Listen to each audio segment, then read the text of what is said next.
Every day there's at least one moment of my day that is fraught with danger. It's a dangerous, somewhat deadly moment of the day.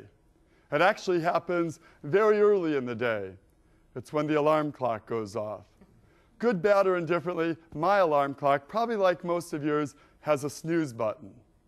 And so when the alarm goes off, the first reaction, hit that snooze, roll over for 5 more minutes. And then it goes again, and the pattern is repeated. And then finally, somewhere along the way, there is this conscious moment like, oh my gosh, what time do I actually have to get out of bed?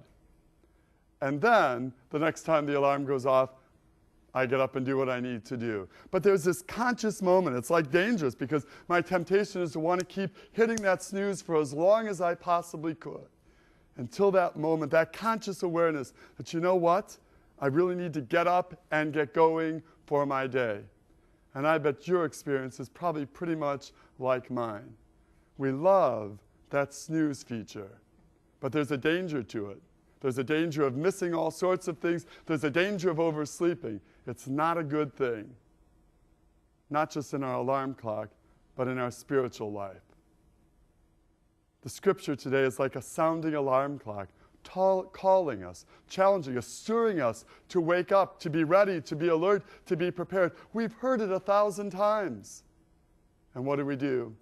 Most often, we hit the snooze, thinking that we'll get to it somewhere down the way, some distant day, some distant time. Not to mention this past week, where we celebrated the Feast of All Saints and All Souls. There's not one among us that hasn't had a loved one who has passed unexpectedly, or someone our age or younger that has passed, where we wake up just for a moment and realize, oh my gosh, I need to make sure that my heart, my life is right with the Lord, because I know not the time nor the hour. And then a day or 2 or 3 passes, and what do again? We hit the snooze alarm. And there's a danger to that. It's almost somewhat deadly, because the scriptures are trying to get us to wake up, to be alert. Every day, you and I need to be prepared. Every day, we need to be alert. Every day, our hearts and our lives need to be right with God. Every day, we need to be at peace with those God has placed in our lives. Every day, we need to be instruments of God's forgiveness and God's mercy in our world. Every day, we need to be placing ourselves in service to the gospel and the work of Jesus Christ. The scriptures today are like an alarm sounding again.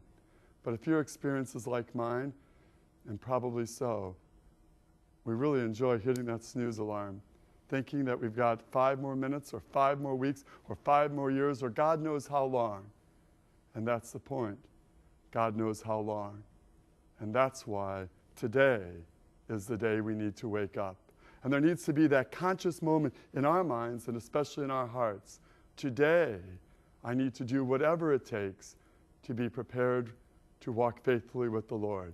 Today, I need to reach out to that family member that I've been estranged with. Today, I need to find some way to forgive or to accept. Today, I need to turn more deeply to a faithful God.